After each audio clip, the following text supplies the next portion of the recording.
Are there any other arguments that stick out to you that we've had in the past? Yeah, the only other big one that I can really remember is the guy on the roof.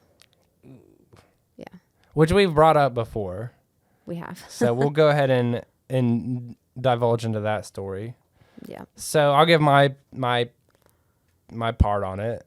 So I went to see Once Upon a Time in Hollywood by myself at a movie theater. Rode my bike there, and on the way back, I stopped at a bar across the street. I was just like, I just saw the new Quentin Tarantino movie. Then I'm talking to this guy about Quentin Tarantino movies for like 2 hours. And then he was like, do you want to go get Waffle House? And I was like, yeah, dude, let's go get Waffle House. And I was like, better yet, let's take that Waffle House to my roof. We could eat on my roof. It'd be great. Be a fun time. So, You know, and looking back at it, I don't know what was wrong with this dude that he's just like, yeah, okay, let's go eat Waffle House on your roof, guy I just met 2 hours ago.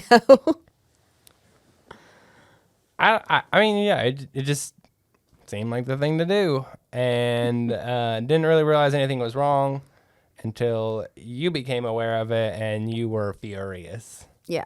So I woke up probably around 5 o'clock. You know, I knew that you had stopped at the bar. I texted you and you said you were on your way home. So I went back to sleep. When I woke up, I heard you outside, which isn't necessarily abnormal, you know, on nights that you used to work, like your half shift. When you'd come home, you'd stay awake for a little while. So I didn't think anything of it until I heard the other man's voice. So I looked outside and there's this giant truck in the driveway. And then I'm hearing voices, but like I can't see you. And then all of a sudden, like this large man who clearly was not you comes into focus, standing on my roof, the roof of the shed, the garage, as Ella calls it. Garage, the studio, the bar. Yeah. Yeah. So I freak out. I realize that you're up there with him, and then you. Like, I'm furious, just like to myself in the bedroom. Furious to me but too. But then you came inside. Like, I had walked out, the door was wide open. You came inside, clearly was in a very good place with your alcohol.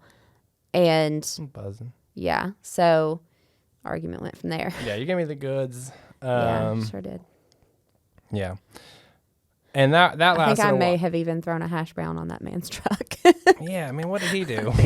What did he do? Sorry. And so, yeah, so, you know, after talking to several of my friends, my sister, Sarah, like, I realized why that was a poor decision. But in the moment, it didn't even cross my mind that this could be potentially dangerous, just because I'm a naturally trusting person. Didn't really crossed my mind that this isn't a smart idea. You know, looking back at it now, I understand that. Mm-hmm. Haven't done it since. That's that was just my oblivious mindset at the time. Yeah. Yeah. I mean, it was really frustrating to me too that, you know, I was trying to explain the same thing that, you know, your sister and Sarah ended up explaining to you. But you were explaining it. I was explaining it angrily. Yeah. Which for me puts up, you know, these walls. Yeah. It's not getting through ever. Yeah.